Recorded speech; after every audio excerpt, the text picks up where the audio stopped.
హెబ్రీలకు రాసిన పత్రిక 2వ అధ్యాయము 18వ వాక్యం చదవండి. తాను శోధింపబడి శ్రమ పొందెను గనుక శోధింపబడు వారికిని సహాయము చేయగలవాడై ఉన్నాడు. చాలండి. అపోస్తలుడైన పౌలు గారు ఒక అద్భుతమైన మాట చెప్పడం మనం చూస్తున్నాం. యేసుక్రీస్తు వారి గురించి ఈ మాట చెప్పడం మనం చూస్తున్నాం. తాను శోధించబడి శ్రమ పొందెను గనుక శోధించబడు వారికి సహాయము చేయగలవాడై ఉన్నాడు. యేసుక్రీస్తు శోధించి శ్రమపడ్డాడు. ఈరోజు మనము కూడా సాతాను చేత శోధించబడుతున్నాం. అనేకమైన పరిస్థితుల ద్వారా శ్రమలు అనుభవిస్తున్నాం.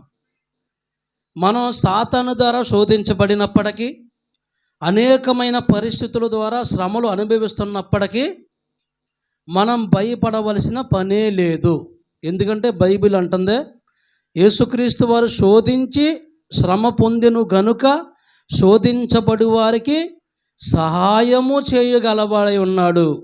మనం చాలాసార్లు అంటాం, నాకు ఈ పరిస్థితి ఎవరు సహాయం చేస్తారో, నాకు ఈ కష్టం ఎవరు సహాయం చేస్తారో, నాకు ఈ బలహీనత ఎవరు సహాయం చేస్తారో, నాకు అప్పులు ఎవరు సహాయం చేస్తారో, నాకు అనేకమైన సమస్యలు ఎవరు సహాయం చేస్తారో, నాకు నిందలు, నాకు బాధలు, నాకు కష్టాలు, నాకు ఉపద్రవాలు, అనేకమైన సునామీలు నా మీదకు వస్తున్నాయి.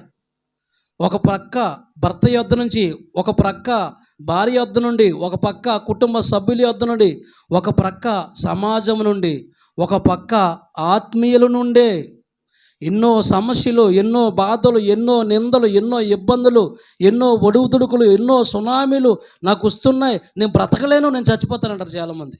అవునా కదా? చెప్పండి. వాక్యం తెలియని వాళ్ళు అలా మాట్లాడతారు. వాక్యం తెలిసిన నీవు ఆయన అలా మాట్లాడకూడదు. ఇవన్నీ నీ మీదకు వచ్చినా నువ్వెవరి వైపు చూడాలి?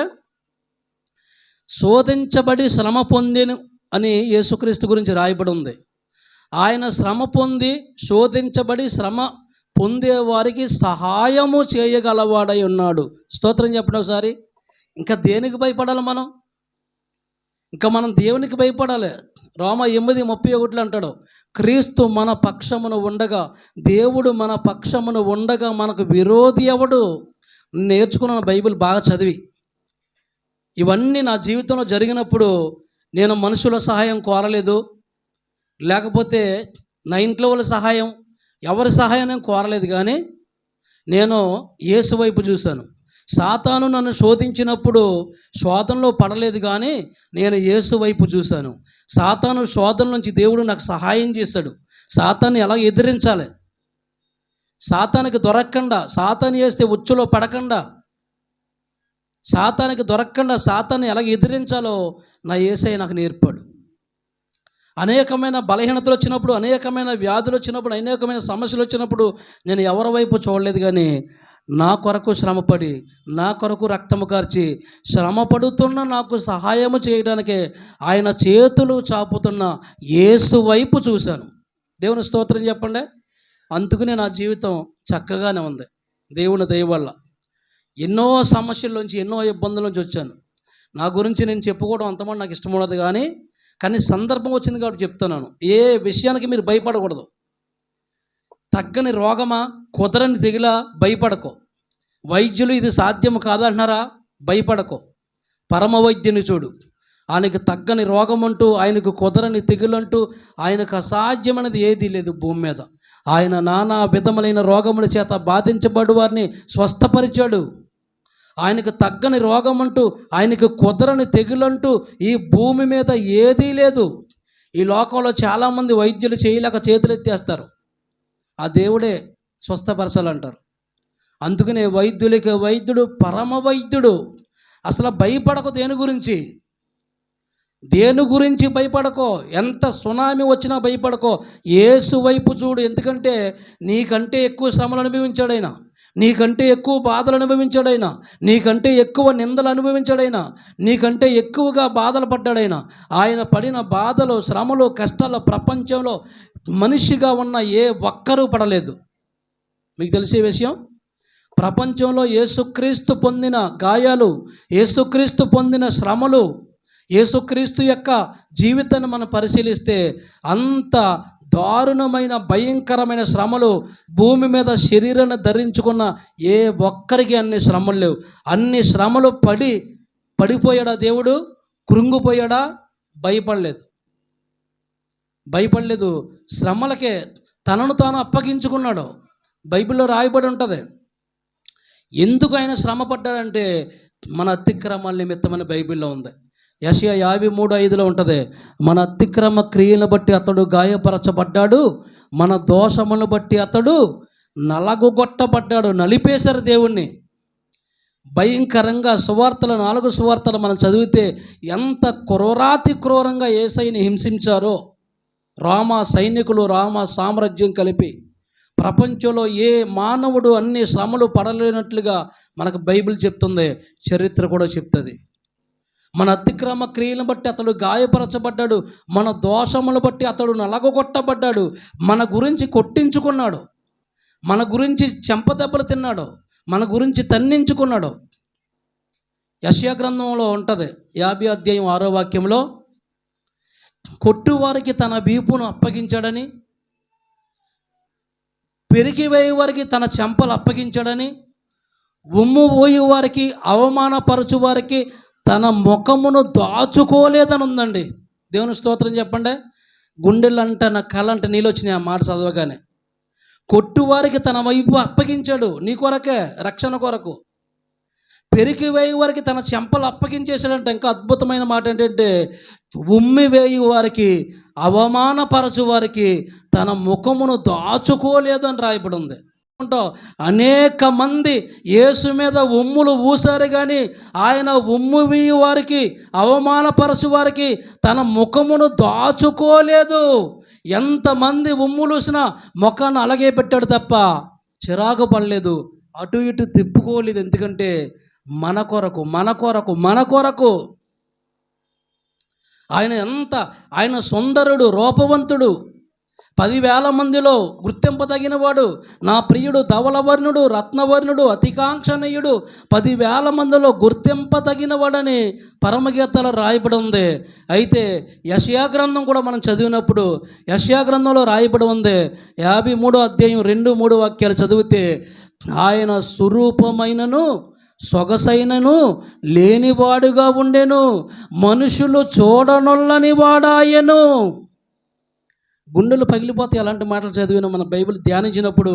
నా గుండెలంట కన్నీరు కారుద్ది, కళ్ళంట రాదు. కానీ కళ్ళంట వస్తే మరలా నా భార్య చూసి నా భర్తకి ఎన్ని కష్టాలు వచ్చి ఏడుస్తున్నాను అనుకుంటుందని గుండెల్లో కార్చుకుంటాను కన్నీరు. నేను వాక్యం చదివినప్పుడు హృదయంతో పనిచేస్తాను. నేను వాక్యం చదివినప్పుడు కన్నులతో కాదు. వాక్యం చదివినప్పుడల్లా నా హృదయం స్పందిస్తూ ఉంటుంది.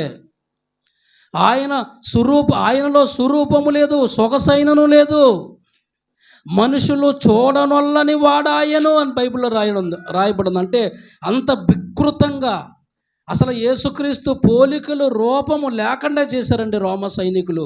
మన పాపాలు, మన అతిక్రమాలు అలా చేసినాయి. ఆలోచించండి ఒకసారి. ఎంత సుందరుడైనా, ఎంత అందగాడైనా, అలాంటి ఆయన మనుషులు చూడనొల్లని వాడైపోయి వికృత రూపం వచ్చేసింది ఆయనకి. ముఖము నిండా దెబ్బలో, కంటి నిండా దెబ్బలో, చెంపల నిండా దెబ్బలో, పిడిగుత్తులు, ముఖము మనుషులు చూడనొల్లని వాడైపోయాడు. అంటే చిన్నపిల్లలు చూస్తే భయపడిపోతారు అనమాట. ముఖమంతా బ్లడ్. అన్ని శ్రమలో తాను అనుభవించి శోధించబడి, ఏదో కొద్దిపాటి శ్రమ ఉన్నందుకే నువ్వు బాధపడిపోతూ ఉంటావు. కొద్దిపాటి శ్రమ ఉంటే నీకు ఆయన చూడు ఒకసారి. ఒక దైవజనుడు అన్నాడు, నీ శ్రమను నువ్వు చూసుకోకు, ఒకసారి యేసయ్యని చూడు. నీ శ్రమలో ఇవి శ్రమలేని అనిపిస్తాయి. దేవుని స్తోత్రం చెప్పండి. యేసయ్య నీ కృప తలంచగానే నా శ్రమలుగా అనిపించలేదే. యేసయ్య నీ కృప తలంచగానే నా శ్రమలుగా అనిపించలేదే. నీవు నాకిచ్చే మహిమ ఎదుట ఇవి ఎన్న తగినవి కావే. నీవు నాకిచ్చే మహిమ ఎదుట ఇవి ఎన్న తగినవి కావే. సుగుణాల సంపన్నుడా, స్తుతిగానాల వారసుడా, జీవింతును నిత్యము. స్తోత్రం. సుగుణాల సంపన్నుడు, ధవలవర్ణుడు, రత్నవర్ణుడు, అతికాంక్షణీయుడు ఆయన నీ పాపముల నిమిత్తము, నా పాపముల నిమిత్తము, మన దోషముల నిమిత్తము, మన అతిక్రమాల నిమిత్తము ఆయన మనుషులు చూడనొల్లని వాడైపోయాడు. అన్ని భయంకరమైన శ్రమలు అనుభవించాడు. యేసుక్రీస్తు శ్రమలు మనం చాలాసార్లు బైబిల్లో ధ్యానించాం. అయితే యేసుక్రీస్తు శ్రమల గురించి రోమా సైనికులు ఏ విధంగా అనిసిపెట్టారో కొన్ని మాటలు చెప్తాను, జాగ్రత్తగా వినండి. యేసుక్రీస్తు వారి మోసిన సిలువ ఇంచుమించుగా 200 కేజీలు పైనే ఉందంట. అంటే 50 కేజీల బియ్యం బస్తా 4 అన్నమాట. ఓ బియ్యం బస్తా మోయగలం మనం, 10 కేజీల బియ్యం బస్తా మోయలేం మనం. అలాంటిది 200 కేజీలకు పైనే ఉన్న సిలువని 200, 300 మధ్యలో ఉంది బరువు. అన్ని కేజీల బరువున్న సిలువను మోసుకుంటూ వెళ్ళాడు ఆయన మన కొరకు. 15 అడుగుల పొడవంట సిలువ, వెడల్పేమో ఇంచుమించుగా 8 అడుగులంట. అది ఇంచుమించుగా 200 నుంచి 300 కేజీల బరువున్న సిలువను యేసుక్రీస్తు మోసుకుంటూ మోసుకుంటూ ఆయన నడిచాడంటే, ఆయన యెరూషలేము వీధుల్లో తిరిగాడు, రక్తము కార్చాడంటే అది ఎంత భయంకరం ఆలోచించండి. ఒక 25 కేజీల బియ్యం బస్తానే మనం ఇంటికి పట్టుకెళ్ళాం. అలాంటిది మహానుభావుడు ఎలా భరించాడు, ఎలా మోసాడని ఆలోచించాను నేను. ఆయన కొట్టిన మేకులు ఇంచుమించుగా 8 అంగుళాలు పొడవంట. నా అరచేయి కంటే పైన ఉంటుంది, ఈ అరచేయి కంటే ఎక్కువ పైన ఉంటుంది. ఆ మేకులు మందము 3.5 అంగుళాలు ఉందంట. అంటే అరచేయి వెడల్పు ఎంత ఉంటుంది?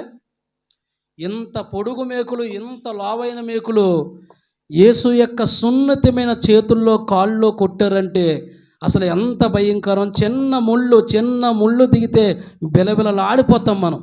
అవునా కదా చెప్పండి?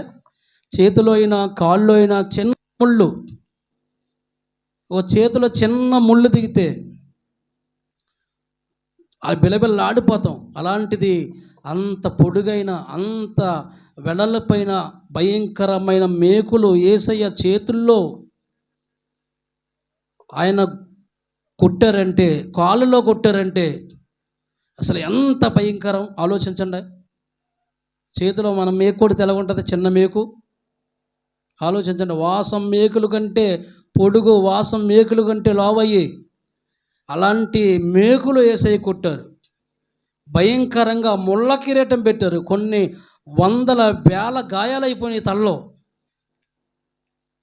కణుతుల్లోకి వెళ్ళిపోని, మొత్తం భయంకరమైపోయి. అంతేకాదు ఆయన 39 కొరడా దెబ్బలు కొట్టారు. 39 కొరడా దెబ్బలు కొడుతూ సిలువ మోయించారు. ఇవన్నీ ఎవరి కొరకు? ఎందుకు ఇవన్నీ భరించాడైనా?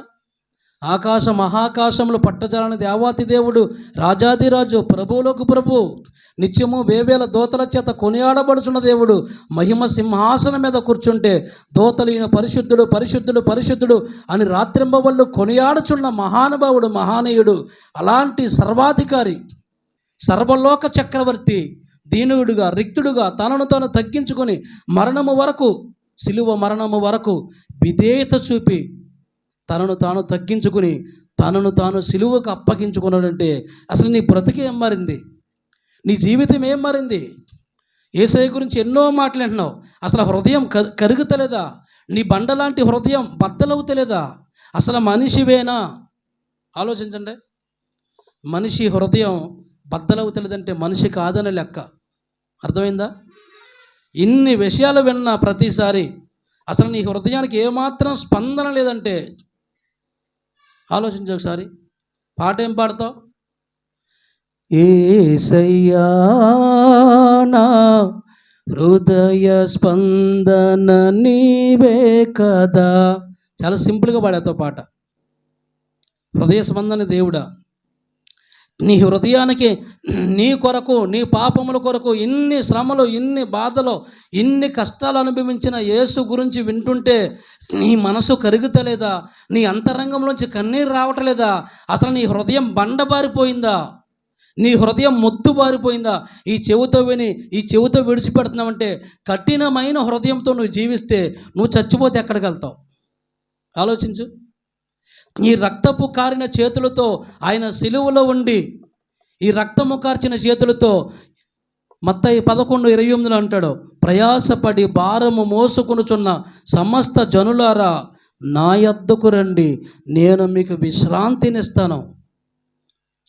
చూసారా, అన్ని బాధల్లో అన్ని కష్టాల్లో ఉన్న మనకి విశ్రాంతి ఇస్తాడంట. ఎవరైనా మన కష్టాలు చెప్పుకుంటే మనం ఏమంటాం? ఎవరైనా తన కష్టాలు చెప్పుకుంటే మనం ఏమంటాం? ఆగబోయే బాబు, నాకే బోళ్ళు కష్టాలు ఉన్నాయి, ఎవరికైనా చెప్పుకెళ్ళి అంటాం.